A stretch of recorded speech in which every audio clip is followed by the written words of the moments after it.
제가 다녔던 중학교 입학식 지금 하는데 7명 입학했다고 카카오톡에 그 동창회에서 왔던데, 저는 제가 다닐 때 한 350명 정도 됐어요. 중학교 시골에서 7명밖에 안 돼요. 지금 지방대학교 정원 못 채워가지고 추가 모집하고 거의 지방 국립대도 지금 거의 미달이래요. 인구 줄어들었다고 나왔죠. 지금 사망한 인구가 더 많고요. 출생한 인구가 더 적다고 나와서 세계 출생률 우리가 최저입니다. 세계에서. 따라서 장기적으로 보면 이제 순수한 부동산 학을 전공한 순수한 학자들은 집값이 폭락할 가능성도 있다고 봐요. 인구가 줄어들고 이러면은.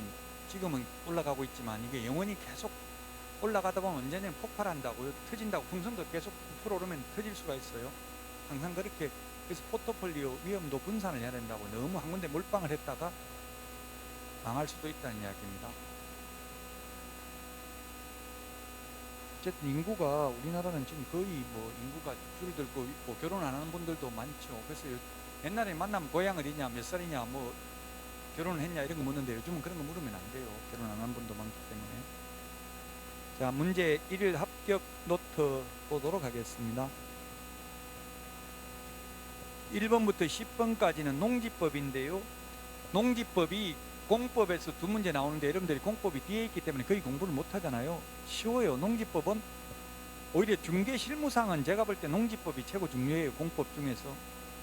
나머지 용도지역지구, 국토의 계획 및 이용에 관한 법률 이런 거는 찾아보면 돼요. 용적률, 건폐율 찾아보면 되고, 어떤 행위를 하는지 못하는지는 토지 이용계획 확인서 발급받아 가지고 찾아보면 된다고요. 농지법의 중개실무상 농지, 이제 토지는 우리나라는 전국토의 70%가 임야고요, 30%가 평지입니다. 그 중에서 그 주택, 공장 이런 것들은 불과 7% 정도밖에 안 됩니다. 용지가 전국토 100% 중에서 70%가 산지고요. 도시와 용지는 거의 7% 정도밖에 안 된다고요. 그럼 나머지 30% 중에서 이런 거 공장, 주택 빼고 나면 나머지는 20% 넘게 전부 다 농지라고. 농지. 그럼 앞으로 개발을 한다면 농지에 개발을 하겠어요? 산지에, 산에다가 개발하겠어요? 농지를 개발합니다. 앞으로 개발하면. 왜냐하면 우리나라는 농사를 안 짓는 것이 잘 사는 길이거든요. 농사 지으면 지금 전부 농어촌 특별세 받아가지고 농업인들 보조해주고 지금 그렇게 한다고. 지금 농지 직불금 주고. 그래서 농사를 안 짓게 하려면은 거기 다 개발을 하고 도시 사람들한테 팔아가지고 주말 체험용농하고 이렇게 하도록 해야 되겠죠.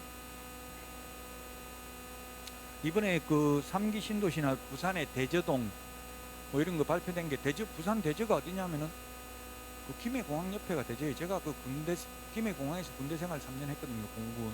거기가 대저동인데 군부대 옆이라고요. 바로 옆에. 그 허벌판 논밭이에요 다 지금. 그러니까 개발하기가 쉽죠. 산에 급경사 이런 거는 임야는 샀다면 개발은 거의 안 된다고 봐야 돼요. 급경사는. 경사가 15도 넘고 이러면은 개발하기 힘들어요. 자, 그래서 농지법 여러분 나중에 실무하는데 필요하다 생각하고 공부하시면 편합니다. 1번 기출문제 출제됐습니다. 농사는 원래 위탁 경영 안 되고 직접 농사 지을 사람만 소유해야 됩니다. 근데 예외적으로 되는데 6개월 이상 국외에 여행 중인 게 아니라 6개월이 아니고 3개월이죠. 3개월. 우리 암기 프린터 43번에 10번, 11번에 있네요. 43번에 10번, 11번. 3개월 이상 병원에 입원하거나 3개월 이상 국외에 여행 중이거나 하면 위탁 경영 가능합니다. 왜냐하면 농작물은 이걸 관리하려면은 계속 관리를 해야 되지. 3개월 이상 방치해버리면 풀밖에 없어요. 농작물은 보지도 않고. 그래서 3개월 이상 국외 여행 중인 경우는 위탁 경영 가능하다. 지금 통계 보니까 기촌한 사람 60% 이상 후회하고 있대요. 가장 어려운 게 인간관계, 텃세가 엄청 심하다고요. 왕따 당하고 이런 것 때문에 다시 돌아가고 싶은 마음이 많은데 팔지도 못하는 거예요. 거기서 왕따 되면 팔지도 못하고, 아무도 거기서 살 사람 없으니까 어디다 팔겠어요. 그러니까 잘 미리 사전에 좀 그걸 보고 선발대가 내려가서 한 1년 정도 살아보고 이사 가야 돼요. 2번이 우리 중개실무에서 가장 시험에 많이 나왔습니다. 1번은 틀렸고요. 3개월이고요. 2번이 공인중개사법상 시험에 가장 많이 나왔다고요. 농지법 중에서.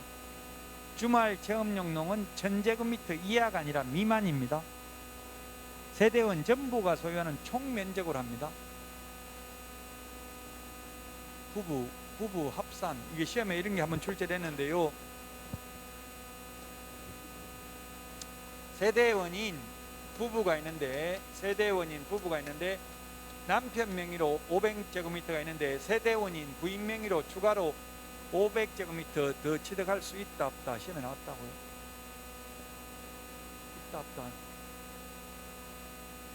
틀리게 말해보세요. 있다. 틀렸어요. 없다. 거의 틀리게 말하라니까 딱 틀리게 말하네. 일부러 그렇게 해줘야 일부러 예?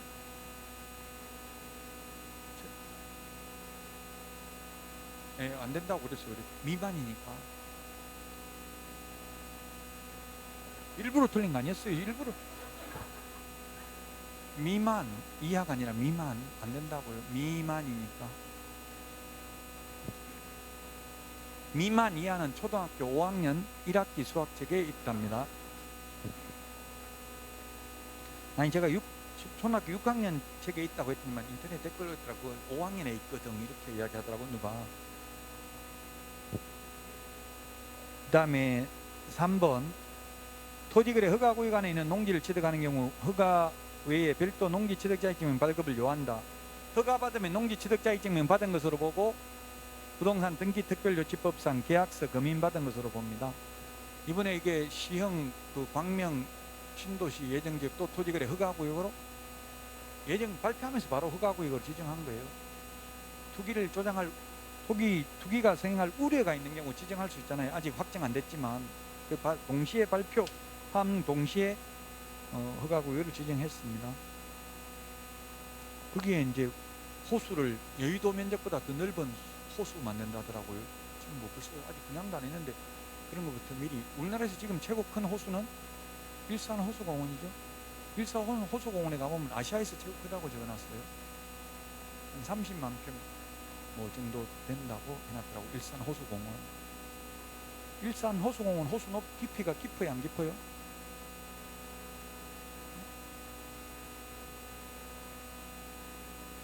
안 깊어요. 1m도 안 돼요. 그거 보면 다 보여요. 땅. 한강물 끌어다가 한 거잖아요. 그 다 호수공원 있고 부산이 아니고 분당에 또 뭐 율동공원, 중앙공원 해가지고 그 호수 같은 게 다 있어요. 신도시라는 말을 쓰려면 100만 평이 넘어야 되고요. 택지지구는 100만 평이 안 되는 건 지구라는 말을 쓰죠. 택지지구. 이 105선 신도시입니까? 지구입니까? 뭐예요? 신도시? 100만 평 넘나 보네. 그런 면적이.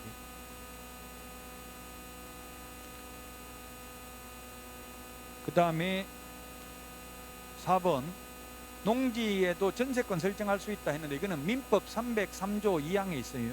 농지는 전세권 설정할 수 없다고 민법에 있다고요? 안 됩니다. 5번 전용협의를 마친 농지를 매수하는 경우 농지 취득자격증명 받아야 된다. 전용협의는 안 받습니다. 그러나 전용허가, 전용신고, 주말 체험용 농, 학교가 실습용 농지로 취득하는 경우도 농지 취득자격증명 받아야 되죠. 전용협의는 안 받는데 전용허가, 전용협의는 안 받는데 전용허가, 전용신고는 농지 취득자격증명 받아야 된다는 걸 주의하시라고요. 협의는 개인이 여러분들이 시흥시장하고 협의하자고 하면 협의 받아줘요 안 받아줘요? 못 만나요. 비서실에서 아예 못 들어가게 해요. 뭐하러 왔냐고 물어보고 협의하러 왔다면 안 된다고 그래요. 협의는 국가, 공공기관, 공공단체만 협의를 할 수 있어요. 협의하면 농지 취득자격증명 받을 필요 없는데 개인의 경우는 전용 허가 받아야 돼요. 전용 허가 또는 전용 신고를 해야 돼요.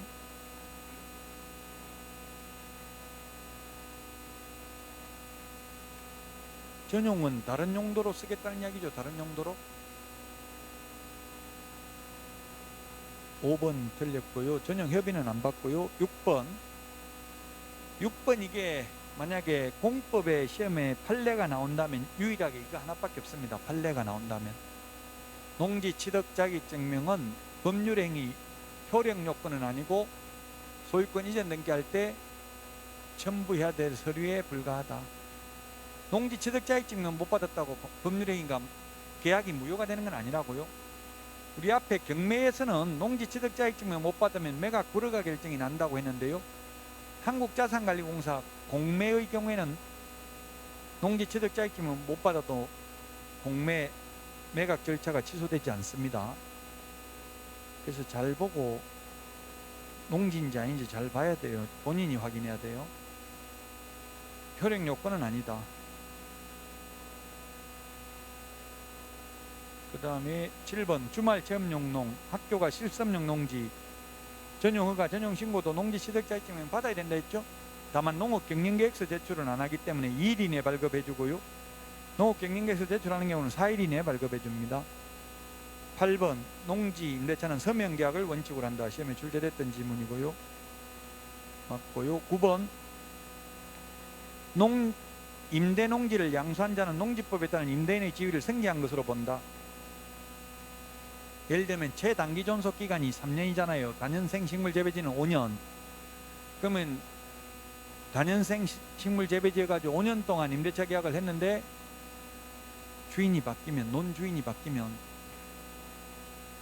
제가 태어난 시골도 제가 거의 안 가는데 차 타고 지나가면서 보니까 전부 다 인삼을 심어놨더라고. 벼 심은 벼농사 하던 데다가. 왜냐면 나이를 다 거의 지금 평균 나이가 한 80 넘었어요. 그러니까 농사 지을 힘도 없고 차라리 인삼밭으로 세주는 게 더 돈 많이 받는데요. 그럼 주인이, 논주인이 바뀌어도 계속 임차인은 5년간 농사 지을 수 있다는 이야기죠.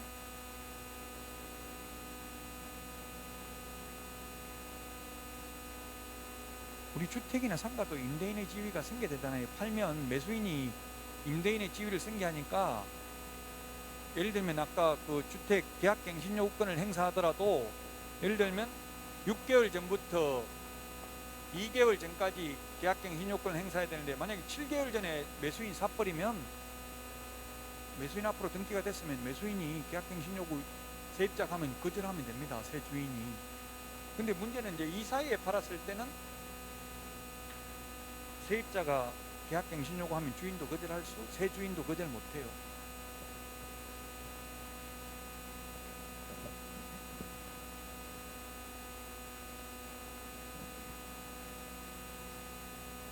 그 다음에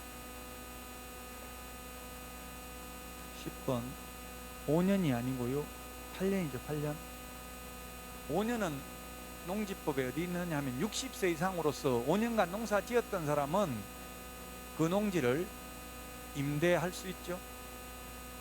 60세 이상으로서 5년 이상 농사 짓던 사람, 힘없어서 농사 못 짓는 경우뿐만 아니라 농사를 지으면서도 또 일부를 임대할 수 있습니다. 60세 5년이고 여기는 8년입니다. 8년. 11번 이게 중요하다고요. 임대인은 임차인이 임대차 기간 끝나기 6개월 전부터 2개월 전까지, 이게 2개월로 바뀌었습니다. 작년 12월 12일 2개월 전까지 계약갱신 요구를 할 경우 정당한 사유 없이 거절하지 못한다. 다만 임대인의 직계 좀비속 이 목적주택에 실제 거주하는 경우에는 그러하지 아니하다. 직계 좀비속은 되는데 배우자는 안 돼. 배우자. 아버지 살아야 된다, 자식이 살아야 된다는 되는데 배우자 살아야 된다. 배우자는 부부 같이 살면 되지, 또 배우자 산다고 내보내고 배우자 혼자 가서 나 사는 건 안 된다고요. 배우자 없습니다. 직계 좀비속입니다. 존속은 아버지, 할아버지, 정자 할아버지가 존속이고, 비속은 자식, 손자, 정손자, 고손자가 비속이죠. 11번 맞고요.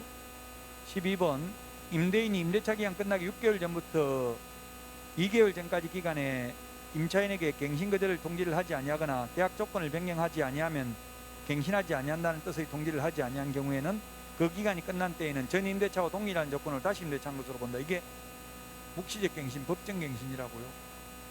그래서 아까도 이야기했지만 가만히 있으면 2년 지나고 나서 2년 끝날 때까지 어차피 2년 더 살 거니까 뭐 가만 내버려 두자 해가지고 2년 또 더 살고 나면은 이때 또 2년 끝나기 2개월 전까지 계약갱신 요건을 한 번 더 행사할 수 있다고요?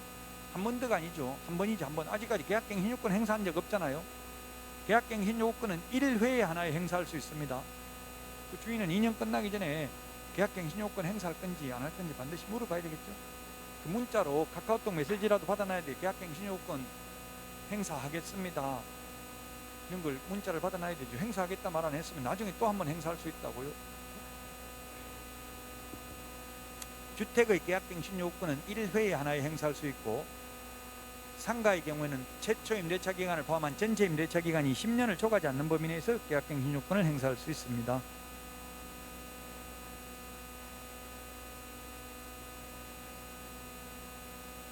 그 다음 13번 할 차례죠.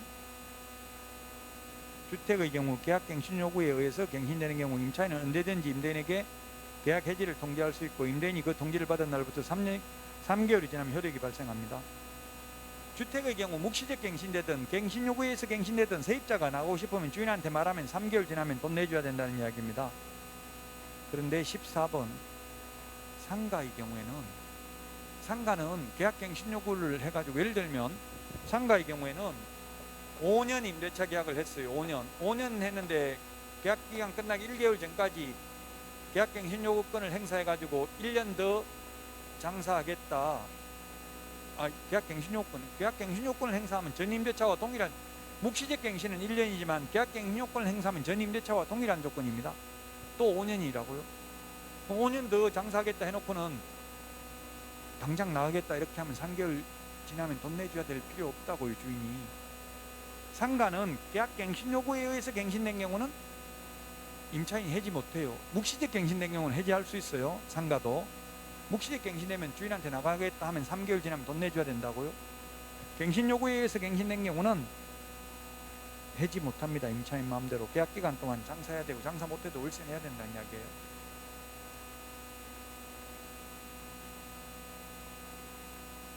(15번) 임대인 또는 임대인의 직계 존비속이 목적주택에 실제 거주하는 사유로 갱신 거절을 하였음에도 불구하고 갱신 요구가 거절되지 아니하였더라면 갱신되었을 기간이 만료되기 전에 정당한 사유 없이 제3자에게 목적주택을 임대한 경우 밑줄 치세요. 제3자에게 목적주택을 임대한 경우 밑줄 치시고요. 임대인은 계약갱신 거절로 인하여 임차인이 입은 손해를 배상하여야 한다. 새로운 세입자를 받아야 배상하는 거지, 단 하루만 살고 팔아도 배상할 필요 없다고요. 새로운 세입자 안 받았으면. 그럼 2년 동안 비워놓고 새로운 세입자 안 받으면 손해배상 해줄 필요 없어요. 그 대신에 그 보증금 내주려면은 자기 돈이 많으면 다행인데 은행 융자 받아가지고 했으면 이자 내야 되고 2년 동안 그렇게 하기가 쉽지가 않죠, 현실적으로. 어쨌든 다른데 세를 놔야 손해배상 해주는 거지, 비워놓으면 손해배상 안 해준다고요. 하루를 살았던 이틀을 살았던. 이건 법조문에 명백하게 있어요. 정부에서는 여기에 대해서 해석을 적극적으로 하지 않고 소송해봐야 된다 이런 식으로 말해요. 왜냐하면 이걸 알려줘버리면 주인들이 이걸 악용할 가능성이 많잖아요. 그냥 자꾸 이렇게 해서 세입자 내보내버리면 정부의 취지는 2년 더 살도록 해주려는 취지인데, 이렇게 편법, 어찌 보면 실제 주인이 안 살 거면서 사겠다 해놓고 살고 이렇게 할 가능성이 있잖아요. 그러니까 이게 적극적으로 세입자 내쫓을 수 있다 이런 건 안 알려줄 거예요. 아마 법무부에 물어봐도.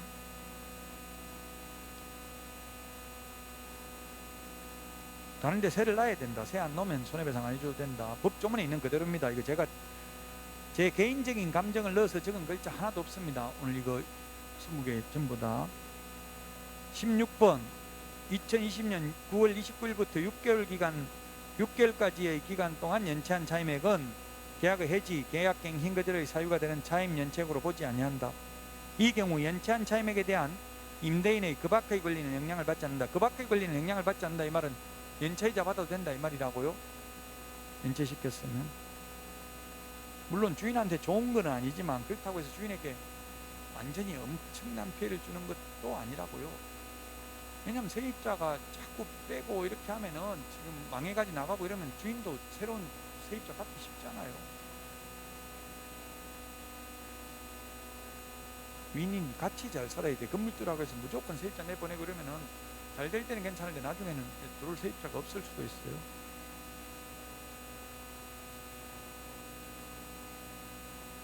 (16번) 맞고 17번 17번은 아까 제가 말했는데 이게 이 판례가 있을 때는 5년이었고요. 지금은 몇 년이라고 했어요? 10년이라고 했죠. 임대차 기간 상가는 10년 범위, 최초 임대차 기간을 포함한 전체 임대차 기간이 10년을 초과하지 않는 범위 내에서 계약갱신 요구할 수 있잖아요. 그 10년 돼서 10년 돼가지고 10년 돼가지고 세입자가 제가 새로운 세입자 데려올 테니까 좀 제가 권리금 좀 받겠습니다 하니까 주인이 뭔 소리 하냐, 10년 동안 장사했으면 그냥 나가라, 내가 직접 장사하겠다, 세입자 데려올 필요도 없다 이렇게 하니까 그럼 주인은 그냥 계약기간 끝나고 넘겨주고 명도해주고 손해배상 청구하라고 했다고요. 권리금 회수 기회를 보장 안 해줬다고.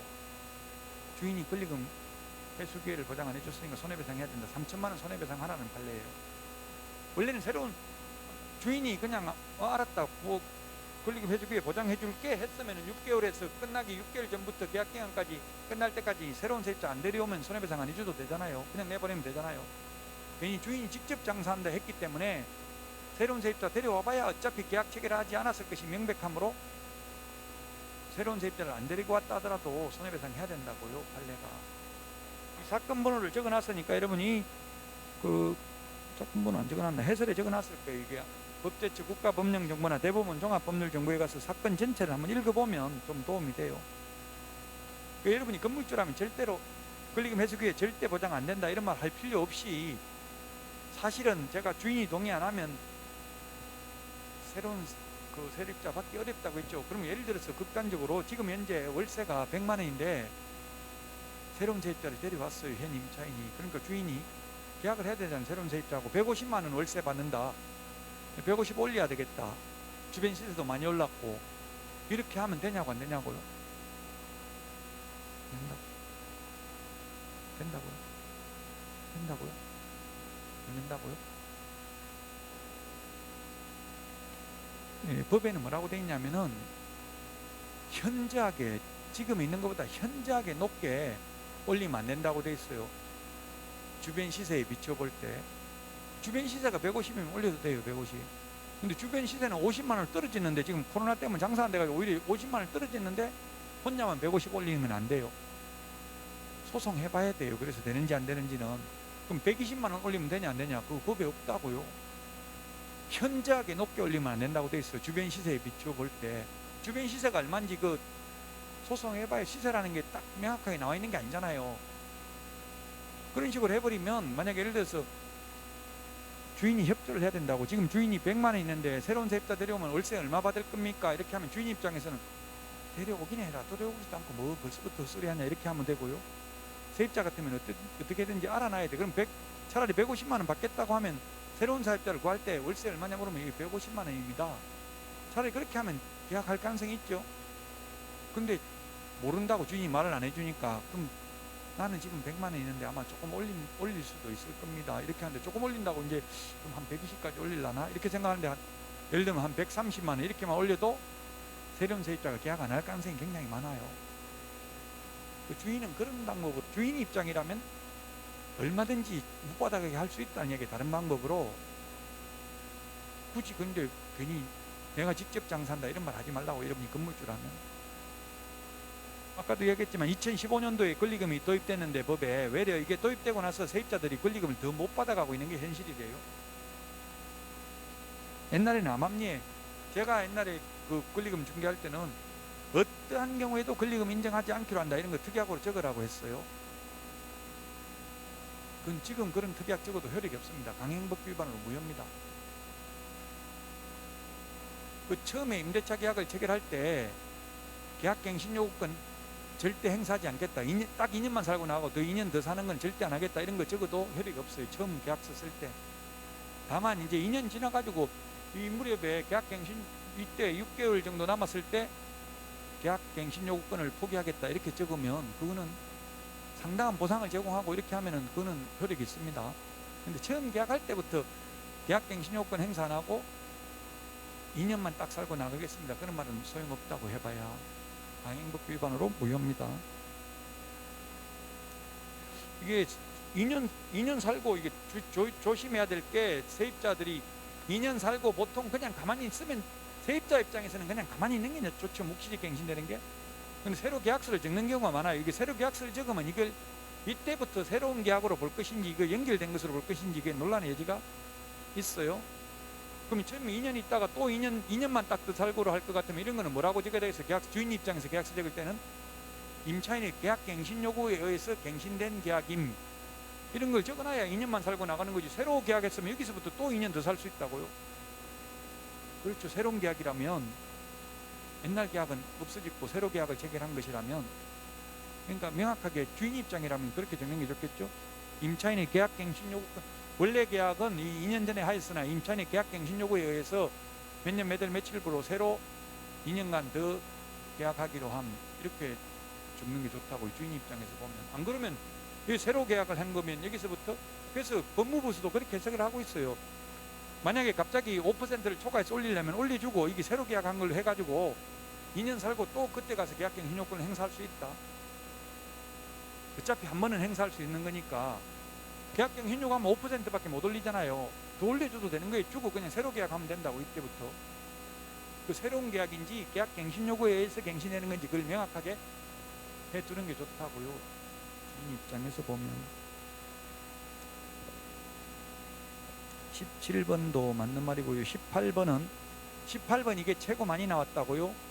시험에 경매에서는 매수 신청 보증금은 최저 매각가격의 10분의 1이라고 했어요.